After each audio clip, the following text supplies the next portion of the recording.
अस्सलाम वालेकुम। क्या हाल चाल? उम्मीद करते हैं कि आप खैरियत से होंगे। मर्द दुआ है कि आप हमेशा खुश रहें, हंसते और मुस्कुराते रहें और इसी तरह में अपना प्यार दिखाते रहें। बिल्कुल जी, मेरा नाम मुअज्जम अली, मैं तारक, मैं मोहम्मद, मैं मोहम्मद यूसुफ।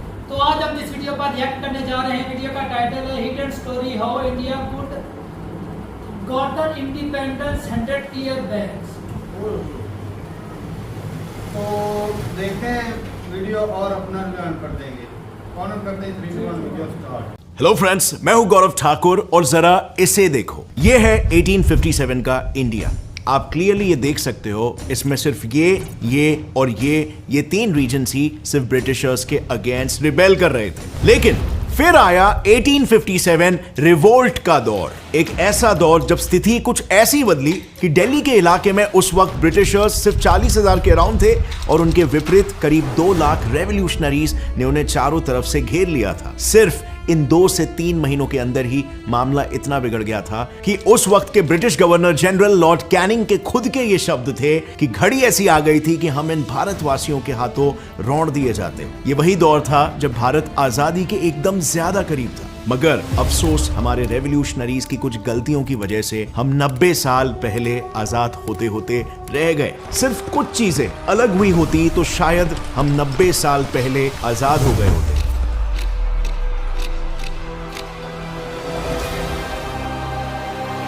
29 मार्च 1857 बैरकपुर में station British Indian army troop के एक सीपॉय मंगल पांडे ने अपने सीनियर ब्रिटिश ऑफिसर को गोली से मार दिया। वजह यह थी कि उस वक्त के एनफील्ड राइफल की बुलेट कार्ट्रिजेस में गाय और सूअर की चर्बियों का इस्तेमाल किया जाता था, जो कि हिंदूज और मुस्लिम्स दोनों के रिलीजियस सेंटिमेंट्स को हर्ट करता था। गाय और सूअर, जैसे आपको पता है, का मांस हिंदू और मुस्लिम्स इन दोनों के धर्मों के खिलाफ है और इसीलिए इस ट्रिगर की वजह से दोनों धर्मों के सोल्जर्स इस विद्रोह में एकजुट होकर ब्रिटिशर्स के खिलाफ खड़े हो गए। सो चिंगारी तो ब्रिटिशर्स से लग चुकी थी, लेकिन यह विद्रोह आग में तब तब्दील हुआ जब ब्रिटिशर्स ने मंगल पांडे को उनकी इसी बगावत की वजह से सरेआम फांसी दे दी। इससे मीरठ, लखनऊ, बरेली, कानपुर और झांसी के आर्मी कैंप्स में स्टेशन सारे इंडियन सीपॉयज इतने ज्यादा भड़क उठे कि उन्होंने इन्हीं एरियाज के ऑलमोस्ट सारे सीनियर ब्रिटिश ऑफिसर्स को मार डाला और इन इलाकों के आर्मी कैंप्स पर अपना कंट्रोल हासिल कर लिया। इनफैक्ट उन्होंने सारे एरियाज को ही अपने कब्जे में लेकर उन जगहों को ब्रिटिशर्स के चंगुल से छुड़ा लिया था और बहादुर शाह जफर, तब के आखिरी मुगल राजा, का राज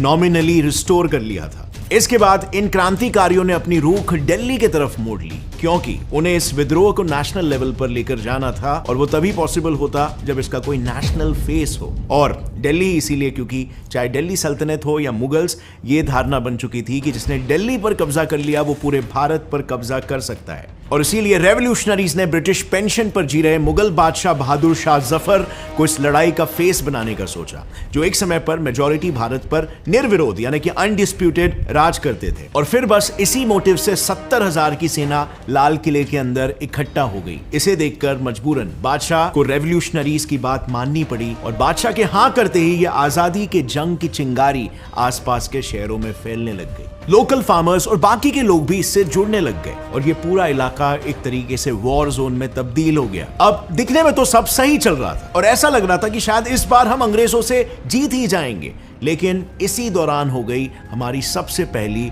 और सबसे बड़ी गलती। ये रिवोल्ट इतना बड़ा हो गया था कि दिल्ली को कंट्रोल करने के लिए मीरठ और बाकी जगहों से आए रेवोल्यूशनरीज की सैन्य टुकड़ियां अपने जीते हुए इलाकों को अनगार्डेड छोड़कर लाल किले और दिल्ली में ही स्टेशन हो गई थी। उन्होंने सारे ट्रेन फोर्सेस को सिर्फ दिल्ली में ही स्टेशन किया था, लेकिन बाकी के जीते हुए एरियाज जैसे लखनऊ, बरेली, कानपुर और झांसी को सिविलियन सोल्जर्स के भरोसे पर छोड़ा था। अब क्योंकि सिविलियंस वॉरफेयर टैक्टिक्स के लिए अनट्रेन्ड थे, ऊपर से उन्हें गाइड करने वाला, उन्हें डायरेक्शन देने वाला भी कोई नहीं था, which ultimately resulted into a big loss for these revolutionaries। क्योंकि दरअसल एक तरफ जहां पर यह रिवोल्ट चल रहा था, उसी वक्त उन्हीं इलाकों में कुछ ब्रिटिश सोल्जर्स को यह दिखा कि कई इंडियन रेवोल्यूशनरीज एक दूसरे को रोटियां दे रहे हैं। यूएस के स्मिथसोनियन इंस्टीट्यूट द्वारा पब्लिश्ड एक ऑफिशियल आर्टिकल के अनुसार मार्च 1857 में ईस्ट इंडिया कंपनी के आर्मी सर्जन डॉक्टर गिलबर्ट हेडो ने अपने ब्रिटेन में रहने वाली बहन को खत लिखा था और खत में यह था कि इंडिया में अचानक कुछ अजीब घटनाएं घटनी शुरू हो गई। कुछ समझ नहीं आ रहा कि ये किसी रिलीजियस सेरेमनी से रिलेटेड है या फिर किसी सीक्रेट सोसाइटी की करतूत है। यहाँ पर सब उसे चपाती मूवमेंट कह रहे हैं। नाउ जिनको इस मूवमेंट के बारे में नहीं पता उन्हें बता दूं कि उन दिनों ना हर गांव का एक लोकल चौकीदार हुआ करता था और इनमें से कुछ चौकीदारों को अचानक एक रोज चपाती मिलती है विद एन ओरल मैसेज था कि कुछ और चपातीस बनाओ और वो अगले गांव के चौकीदार को पास ऑन करो।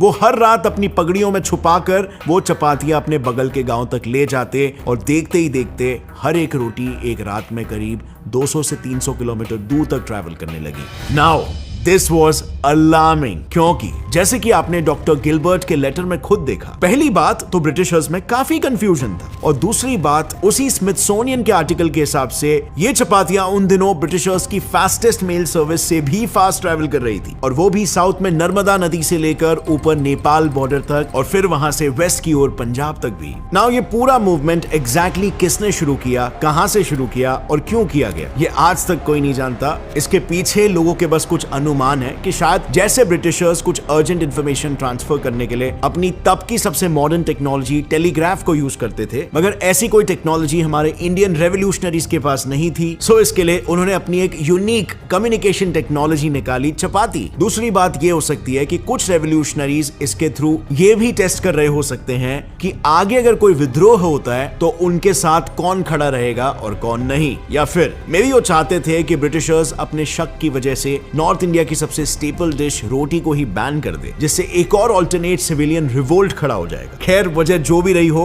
यह हमारी दूसरी सबसे बड़ी गलती ये हुई कि इस चपाती मूवमेंट की वजह से 6 से 7 महीनों तक सिर्फ चपातियां फैली, उसका कोई इंपैक्ट नहीं। उन्होंने चाहा क्या था वो तो हमें नहीं मालूम, लेकिन ये जरूर मालूम है कि अपनी इस खुद की बनाई तरकीब का फायदा वो नहीं ले पाए। उल्टा हुआ ये कि इस मूवमेंट पर रोक लगाने के लिए ब्रिटिश इंडिया के उस वक्त के गवर्नर जनरल लॉर्ड कैनिंग को काफी अच्छा समय मिल गया। उन्होंने अपनी पूरी ब्रिटिश इंडियन आर्मी, चाहे वो जस्ट क्रीमिया वॉर से लड़कर आई हो या चाइनीज वॉर से लौटी हो, उन सबको दिल्ली और उसके आसपास के इलाकों में स्टेशन कर दिया ताकि वो ट्रेन रेवोल्यूशनरीज से डील कर सके। और मीरठ, लखनऊ, कानपुर इन जगह पर मौजूद रेवोल्यूशनरीज के सिविलियन फोर्सेस से डील करने के लिए अपने सबसे ट्रस्टेड पंजाब और गोरखा रेजिमेंट्स को वहां पे भेज दिया गया। अब आते हैं हमारी तीसरी सबसे बड़ी गलती पे। इसी दौरान ही लॉर्ड कैनिंग ने 1857 रिवोल्ट क्रश करने के बाद हैदराबाद और ग्वालियर को एक्नॉलेज करते हुए ये कहा कि अगर इन दो इंडियन एम्पायर्स ने उन्हें प्रोटेक्ट नहीं किया होता तो भारतीय उन्हें उसी वक्त आसानी से रौंद चुके होते। Now let me explain you the situation. उस वक्त मराठास के 2 मेजर क्लैंस थे, एक झांसी और दूसरा ग्वालियर का सिंधिया। इनमें से झांसी जब ब्रिटिशर्स से हारी थी तो सिंधिया ने ब्रिटिशर्स की जीत पर एक बड़ा सेलिब्रेशन रखा था और साथ ही उन्हें 21 तोपों की सलामी भी दी थी। अब रही बात हैदराबाद के निजाम्स की, तो ब्रिटिशर्स के अगेंस्ट हेट्रेड साउथ इंडिया तक ना फैले, इसीलिए उन्होंने as a buffer state act किया। इनकी ही वजह से मद्रास प्रेसिडेंसी की आर्मी एक अकेली ऐसी थी जहां कोई भी रिवॉल्ट रिकॉर्ड ही नहीं हुआ और पूरा रेवोल्यूशन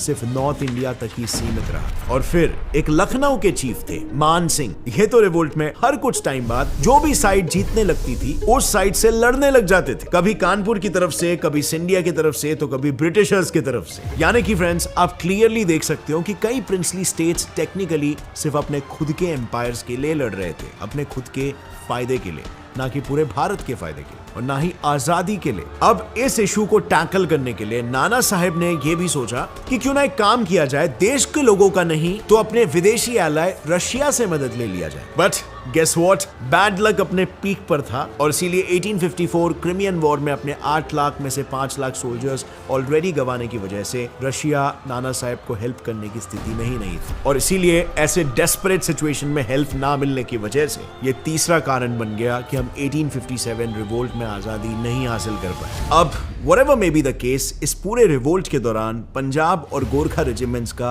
अपने ही लोगों पर अटैक करना, देन प्रिंसली स्टेट्स का अपनों के खिलाफ जाकर ब्रिटिशर्स का साथ देना, इन सभी एग्जाम्पल से ब्रिटिशर्स ये अच्छी तरीके से समझ गए थे कि इंडियंस को आसानी से खरीदा जा सकता है और बस फिर ब्रिटिशर्स ने अच्छी खासी सैलरीज के जरिए इंडियंस को अपनी आर्मी में हायर करना शुरू कर दिया और सिलेक्शन का प्रोसीजर भी ऐसा रखा जिसमें कास्ट नहीं बल्कि एबिलिटीज के बेसिस पर अपॉर्चुनिटीज दी गई और इस वजह से कहीं ना कहीं लोअर कास्ट के लोगों के लिए ब्रिटिशर्स के लिए काम करना ज्यादा प्रेफरेबल ऑप्शन बन गया और यहीं से शुरुआत हुई उनके डिवाइड एंड रूल पॉलिसी की।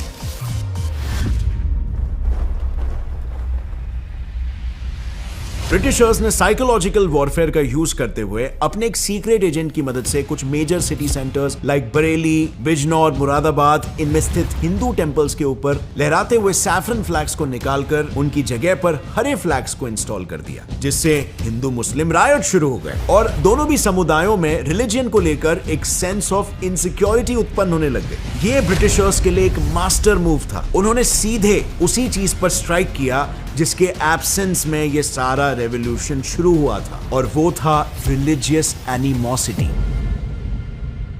जैसे कि आपको मालूम है, पूरा रेवोल्यूशन शुरू हुआ था गन के कारतूसों में गाय और सुअर के चर्बी को इस्तेमाल करने से, जिससे कि दो रिलीजियन साथ में मिल पाए और मिलकर इन्होंने ब्रिटिशर्स का सामना करके उन्हें खदेड़ भगाया। वो टाइम पे रिलीजियस यूनिटी ने इन्हें स्ट्रॉन्ग बनाया था, बट ब्रिटिशर्स अपनी इस हार से सीख कर रिलीजियस इनसिक्योरिटी बढ़ाना शुरू कर दिए। इन्होंने सोल्जर्स पर रिलीजियस प्रैक्टिसेस को फॉलो करने पर कई सारे रेस्ट्रिक्शंस लगा दिए। इससे लोगों में सेगमेंटेशन ऑफ आइडेंटिटी टूटने लग गया। जैसे कोई हिंदू तिलक नहीं लगाएगा, कोई सिख टर्बन नहीं पहनेगा और कोई मुस्लिम बियर्ड नहीं रखेगा। इन सारे रिस्ट्रिक्शन से इंडियन रेवोल्यूशनरीज फाइनली एक ऐसी स्थिति में पहुंच गए कि उन्हें अब आइडिया ही नहीं था कि उनके बगल में जो खड़ा है वो भी उनके साथ है या नहीं। लेकिन फ्रेंड्स, अगर सब कुछ साइड में भी रखे ना, तो भी मुझे ऐसा लगता है कि इस वॉर में हारने का सबसे मेजर रीजन था लैक ऑफ कॉमन विजन। अगर हम इस इंडियन वॉर ऑफ इंडिपेंडेंस को अमेरिकन वॉर ऑफ इंडिपेंडेंस से कंपेयर करें तो हम देख सकते हैं कि हमारे पास अमेरिकन की तरह फ्रीडम ये विजन था ही नहीं। इनफैक्ट पूरे वॉर में मेजर क्लैंस या लीडर्स के अपने पर्सनल मोटिव्स थे और कोई भी इंडिया को एज एन इंडिपेंडेंट स्टेट बनाने के लिए नहीं लड़ रहा था, और इसीलिए इसके फेलियर ने इंडिया पर एक बड़ा चैलेंज लाकर रख दिया। जिस मूवमेंट से हम इंडिपेंडेंट होने वाले थे, उसी मूवमेंट के फेलियर ने इंडिया का पूरा कंट्रोल एक दूसरे देश के हाथों में दे दिया और हम ऑफिशियली एक दूसरे देश के गुलाम डिक्लेयर हो गए। क्योंकि इस वॉर के बाद इंग्लिश पार्लियामेंट ने गवर्नमेंट ऑफ इंडिया एक्ट 1858 पास करके इंडिया को एक ब्रिटिश स्टेट ही बना डाला, और ये सब सिर्फ कुछ गलतियों की वजह से जो हम रोक सकते थे। वेल फ्रेंड्स, इस बारे में आपका क्या ख्याल है मुझे कमेंट्स में बताना। एंड यू नो व्हाट, आज भी हम इंडियंस के पास मौका है कि हम वो सारी चीजें जो इंडिया से चुरा कर लेके गई थी उसे वापस से भारत में ला सकते हैं। हाल ही में इंडिया ने रिपेट्रिएशन ऑफ द पास्ट नाम का एक कैंपेन लॉन्च किया है, जो सबसे पहले तो 6000 करोड़ के वर्थ का हमारा सबसे कीमती कोहिनूर हीरा को वापस लाएगा, और उसके अलावा भी बाकी कीमती आर्टिफैक्ट्स को ब्रिटिश म्यूजियम से इंडिया लाएगा। लेकिन ये कैंपेन आखिर क्या है और किस तरीके से ब्रिटिश गवर्नमेंट पर प्रेशर डाल रहा है, उसे अगर आपको जानना है तो यहाँ पर मैंने डिटेल में एक वीडियो बनाया है, आप यहाँ पर क्लिक करके उसे देख सकते हो। और अगर फ्रेंड्स इस वीडियो से आपको कुछ भी नया सीखने मिला, एक लाइक जरूर ठोकना और गौरव ठाकुर चैनल को सब्सक्राइब कर लेना। गौरव जी ठाकुर इंस्टाग्राम अकाउंट को भी फॉलो करना मत भूलना, नीचे डिस्क्रिप्शन में आपको मिल जाएगा। And see you next time. As always stay curious, keep learning and keep growing. Jai Hind. Ji video खत्म हो गया भाई साहब, ये था डिवाइड एंड रूल के किस तरह जो उनको डिवाइड किया फिर उनके ऊपर रूल किया। हालांकि देखने की डिवाइड तो बाद में किया था ना, जब उसके ऊपर उन्होंने गुलाम बना लिया, लेकिन जो पहले सिचुएशन थी वो भी तो देखना। हर बंदा अपने मफाद के लिए लड़ रहा था, अपनी स्टेट को बचाने के लिए लड़ रहा था, बिल्कुल फ्रीडम के लिए कोई भी नहीं लड़ रहा था। लेकिन एक वजह थी ना जिस पर वो इकट्ठे हो गए, वो सुअर की हाँ बिल्कुल उसकी वजह से बेस ये थी जिस पर ये लोग इकट्ठे हुए, और फिर यही बेस बनी जिस पर ये लोग आज असल में जाती रिलीजियस कार्ड कहना शुरू किया ना, वो मतलब ये दंगे तो उस वक्त भड़कने शुरू हो गए। जिस तरह दफा वो सौफरान का झंडा उतार के ग्रीन लगा दिया उधर मंदिर के ऊपर, हिंदू मुस्लिम की दंगे उस वक्त ज्यादा भड़के। और दूसरे नंबर जात पात को बहुत ज्यादा प्रमोट किया गया कि उन्होंने जो नौकरियां जब देना, अच्छा कुछ अक्सर भाई बोलते हैं कि भाई जात पात का जब प्रमोट किया था ये ब्रिटिश ने किया, तो भाई उन्होंने तो जात पात का बाद में इस्तेमाल किया कि वो उनको नौकरी दी। लेकिन जाति पहले लालच दिया ना, वो तो जाति पहले थी, बिल्कुल थी, वो तो पहले भी चल रही थी। और बाकी बात ये भाई उन्होंने रूल किया डिवाइड करके, लोगों को लालच दे के। ये आज जो बड़े बड़े जागीरदार जिम्मेदार ऐसे ही बने, इनके बाप दादा की जो कि इन्होंने कोई खरीदी थोड़ी है, ये वो फ्रीडम फाइटर के साथ गद्दारी करके पकड़वा के तो उस वक्त करते ही इस तरह थे ना। आप फिल्में भी तो बनी हुई है, फिल्मों में क्या दिखाया? आजादी के लिए जो खड़ा होता था उसको पकड़वा देते थे। वो एक नाना से क्या नाम, वो एक फाइटर बता रहे थे, वो क्या तो करता जीतता था उस साइड पर, वो पता लगता था कि जीत रहा है उस साइड पे, जिस तरह आकर हमारी आर्मी कर रही है। सही बात है, सही कह रहा है कि वो भाई। जो उनको लगता है कि ये पार्टी तगड़ी चाह रही है उसकी तरफ हो जाते हैं। तो भाई डिवाइड एंड रूल उन्होंने खेला और उन्होंने की हुकूमत। और आज ये अगर पाकिस्तान में सारी पार्टियां इकट्ठी हो जाएं, एक दूसरे को ब्लेम देना छोड़ दें, तो पाकिस्तान तरक्की कर कर जाए, सकता है, जीत सकता है लेकिन ब्रिटिश ऐसा- हुकूमत के खिलाफ। लेकिन ऐसा वो बिल्कुल। होने नहीं देंगे। वो divide चाहते ही and नहीं rule है वाला- कि ये एक साथ हो गए का यक आवाज बना ले, कौन नहीं होने देंगे? वो ही जो ब्रिटिश जो है ये शुरू से ही करते आ रहे हैं। अच्छा, वो ही नहीं होने देंगे। हाँ। तो आज भी तो उनके गुलाम ही है, नहीं तो है? ये बरसगीर ने उनकी गुलामी से कैसे छुटकारा हासिल किया? कहाँ किया, कहाँ क्या किया? बोल रहे हैं? कानून आज भी उनका चल रहा है। कानून तो चल रहेगा ना, लोग इंडिया तो का इधर अपना हमारे ही चल है रहा ना। है, इंडिया ने अपना नहीं, उन्होंने भी बाद में तरमीमें आज की भी हैं। हर बंदा कौन जो सा पाकिस्तान उनका के यहाँ अपना हर बंदा जो उसका मफाद है, बहुत और से वो ऐसे रूल्स मफाद हैं से जो आज बाहर है, भी कोई भी गोरों नहीं को बैन फॉलो कर कर रहा। रहे हैं। वक्त की जरूरत के साथ साथ बिल्कुल। थोड़ा थोड़ा तरमीम आई है, चेंज आया है। माहौल के मुताबिक चल रहे हैं। नहीं हिंदुस्तान में भाई साहब, हिंदुस्तान का अपना कानून है, ये वो पाकिस्तान के हैं। पाकिस्तान का लेट कानून बना था, हिंदुस्तान का तो बहुत पहले तो है, तो वही गोरों को ही फॉलो कर रहे हैं। कौन सी फॉलो उसमें कौन सा भी कर रहे हैं, अपने वो कानून है उनका। अच्छा जी। तो बाकी भाई डिवाइड एंड रूल का उन्होंने जो खेल खेला, इससे क्या ये आज भी देख रहे, लालच वही है, कोई बदला नहीं। यकीन माने आज भी कुछ नहीं बदला।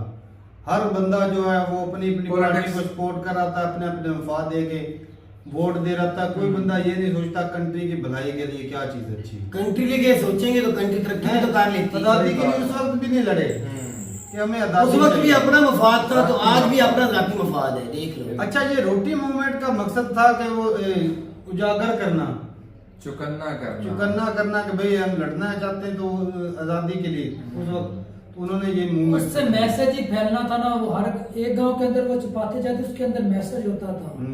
वो गांव वाला चौकीदार वो आगे 2-3 जो गांव को भेज देता, इससे वो ज्यादा तेजी से वो मैसेज फैला। उसका तो मकसद यही था। जिस तरह उन्होंने गोरों का टेलीग्राम था, उसके जरिए वो इकट्ठा कर लेते या जो जानकारी भेजनी होती वो भेज ये देते। टेलीग्राम उस वक्त भी होता था भाई। बिल्कुल ऐसे तो नहीं उन्होंने भाई साहब राज किया, टेक्नोलॉजी टेक्नोलॉजी की बेस पर ही। गोरे थे ना भाई। तो एक तो शुरुआत में भाई इधर जो है लोगों के पास जो है वो बारूद नहीं होता था, वो पुरानी तोपें होती थी। अंग्रेजों के पास तो जो बंदूकें होती थी, सबसे बड़ा बेनिफिट तो उनको ये था। हाँ, इनके पास तो और ये उस चीज को इस्तेमाल भी नहीं करना चाहते थे। जिस चीज पर ये इकट्ठे हुए ना, वो चर्बी वाला मामला, ये हिंदू मुस्लिम उन हथियारों से भी नफरत करते थे। बिल्कुल, क्योंकि उनके पास मुसलमान जो है बंदूकें थी, ये तलवारों का वो और मुंह नेज़ों का से इस्तेमाल उसको करते थे। काट के तो फिर वो डालना पड़ता हाँ, था। ऐसे तो ही। इसलिए वो इसे इस्तेमाल ही नहीं करते थे, इससे दूर भाई रहे। साहब, उनकी सोच की वजह से उन्होंने हमारे ऊपर राज किया। वो उन्होंने किसी और फायदा चीज से उठाया था भी ना। बनाए जा सकते थे। उन्हें बिल्कुल। पता भी ये चीज इन्होंने तो उठानी नहीं है, दोनों नहीं। और इससे ज्यादा खतरा है। और उससे वो ये बल्कि हिंदू और मुसलमान दोनों चर्बी लेता है। ज्यादातर होती है। सुअर के कौन खाता पीता है, या कोई मतलब उससे खाते हैं। नहीं, वो आज के दौर में तो बाहर हो रहा है, लेकिन मुस्लिम का अकीदा था ना, उस वक्त भी खाते थे। हिंदू तो गाय का मतलब ही नहीं मानते थे ना, वो उनको भगवान मानते डिवाइड हैं। करते रहे और रूल तो करते रहे। मुसलमान जो हिंदू सुअर को नहीं मानते, उसका ना खाते पीते इस तरह, तो वो उन्होंने इसलिए किया था। आनी शुरू हो जाती है, दिल ही नहीं करता बंदे का, मतलब तो उन्होंने बस फायदा उठाना था, उठा लिया उस वक्त। तो रशिया से तो हेल्प मांगी गई, वो भी नहीं मिली।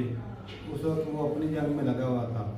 तो आज़ादी मिल जाती, लेकिन अगर थोड़ी सी वो जो आर्मी थी, वो जो इलाके इन्होंने घेरे थे, वो 4-5 जो इलाके जहाँ पर ब्रिटिश थे, उसको अगर उसका अच्छे से पहरा दे देते ना, क्योंकि वो साफ जाहिर है कि एक बार जब जहाँ पर अटैक करके उनके अफसरों को मारा भगाया, तो साफ जाहिर है वो बदला लेने के लिए वहीं आएंगे, दूसरी तरफ थोड़ी जाएंगे। तो उन्होंने वहां पर अटैक कर लिया, तो क्योंकि वहां पर उनका कब्जा था, उसकी अटैक उधर हुआ, वो और भी ज्यादा कमजोर, डर पैदा हो गया। और उन्होंने जो अच्छे अच्छे लोग थे अपने अपने वो नेगोशिएशन के लिए, बातचीत करने के लिए भेजे, वो मुआहदे करने के लिए।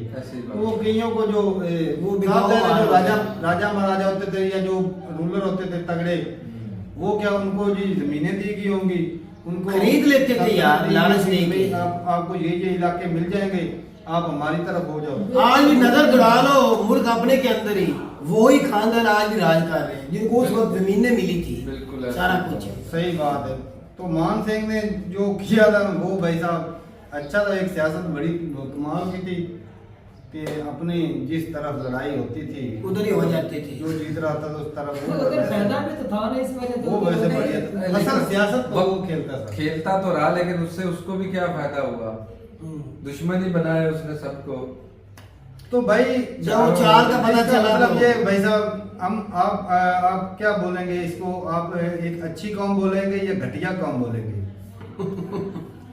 इसकी अक्सर मिसाल बस चलो जो भी बोलो भाई साहब, फिर आगे जाकर फिर भी उन्होंने आजादी तो दिलवा दी अपने- उनसे, ये भी तो लेकिन सारे ही घटिया वक्त लोग, बहुत आजादी दिलवाई है, साल यानी कि लगा। हमारे फिर बुजुर्गों ने सारे हमें- अच्छे भी थे, सारे घटिया भी सोच वाले थे। हम तो सोचते थे कि हमारे भाई पूर्वज जो थे बड़े बहादुर थे। जंग साला आज अब वो बातें क्रूर बाकी टूट थे गया। यार। क्रूर टूट गया भाई, गजब बेइज्जती है भाई। और ये साले आज ये मिल जाए, आज इस इंग्लैंड और ब्रिटिश ने हमें लूटा, आज ये मिलकर उनको दोबारा उसके हाँ, अमेरिका तुमको मिलने देगा।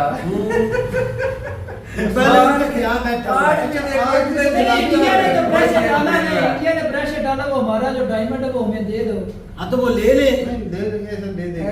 वैसे अब ये सभी मिलकर जिस तरह बांग्लादेश है, पाकिस्तान और वो नहीं हुआ, आप मिल के बैठेंगे भाई, कैसी? मिलकर भाई साहब ऐसे कहते और नहीं मौसम ऐसे उससे कैसे? ज्यादातर जो उधर अरे रुकल है वो है लोगों को इंडियन, चाहिए। इस बरसगीर रीजन के, पाकिस्तानी भी है, अच्छा इंडियन रीजन अच्छा, इधर है तो वो उधर रूल करें तो उधर का अपने का सोचेंगे। भाई उस कानून को फॉलो करेंगे ना। कुछ ना कुछ तो किया जा सकता है, अगर कुछ ना कुछ स्टेप ले तो ऐसे वो तो वादा उधर हुआ बंदा। क्या ऋषि सुना है लंदन में बना हुआ, वजीर आजम बना है, हाँ, क्या वो सारा कुछ इंडिया की मान के चलेगा?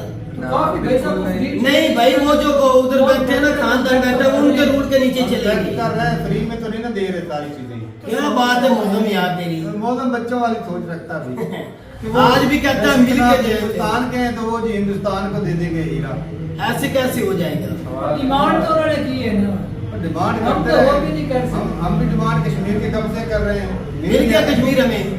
उधर भी हम कहते नहीं कश्मीर में मुसलमान है, हिंदुस्तान में मुसलमान है, हमें ले दे। अब पहले अपने मुसलमानों को अच्छे से ख्याल रखिए, फिर दूसरे मुसलमानों की सोच अब दूसरे मुद्दे पे आ गए। ये मुसलमानों की जो रट लगाई हुई इन्हें बंद कर दे। तो यही बात कर रहा हूँ भाई साहब कि वो नहीं लेकर दे सकते। अब ऋषि सुनक हिंदुस्तान की साइड लेता है तो वो अपने जो कंट्री अपनी साइड लेगा या हिंदुस्तान की साइड लेगा? वो पूरी कंट्री के खिलाफ क्यों जाएगा? कमाल करते हैं। तलकात अच्छे इंडिया के साथ वो रख सकता है, हाँ। लेकिन सारा कुछ ये भी इंडिया को दे देगा। मुमकिन है नहीं, ऐसा या मौसम सब लोग लेकिन दुनिया में जीतता कल है। को अगर मिल भी जाता तो फिर पाकिस्तान की तो ठीक है, निकलने में क्यों चीखा निकलेगा? हमारा हमको भी हिस्सा लूटा है। गया है। हमारा- हम भी तो उनके साथ ही थे। अगर साथ मिलकर कर ले तो वो ज्यादा प्रेशर चल भी तू साथ मिला ले हम सारी कंट्री हमें हीरो को। से क्या लेना देना, हमें आटा मिंजा वही बिल्कुल। हीरो को चढ़ना है, उसकी सिक्योरिटी के लिए अलग से खर्चा करना पड़ेगा। पहले रायवेड की सिक्योरिटी तो पूरी कर ले। हम हीरो को चढ़ना है भाई, उसकी सिक्योरिटी के लिए अलग से खर्चा करना है। 2500 बंदा रायवेड लगा हुआ है, पैसा सिक्योरिटी ढीला वाला, हो। भाई साथ साहब लगा ले। आपके पास इतनी बड़ी महान फौज है, वो इसकी हिफाजत नहीं करेगी फिर?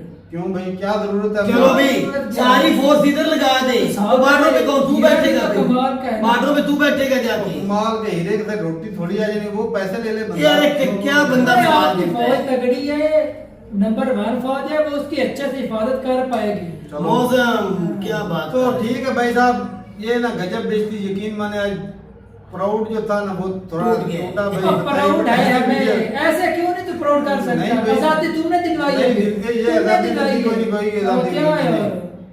कोई ये आजादी तो दिखो नहीं, ये तो ये तो बेहतर आजादी है। ये तो जब लूट ये लूट लड़ कर के- उनका मन भर गया, ये लड़ तो लो के चले ये गए। तो भाई साहब मिन्नत कर लो थे आजादी के लिए। ऐसी बात है। कमाल तो है। वो किससे तो सुनते थे वो हाँ। आज। तो ठीक है भाई, अपनी राय जरूर बताइएगा कमेंट सेक्शन में। मिलते रहिए वीडियो के साथ, तब तक के लिए इजाजत दें। अल्लाह हाफिज।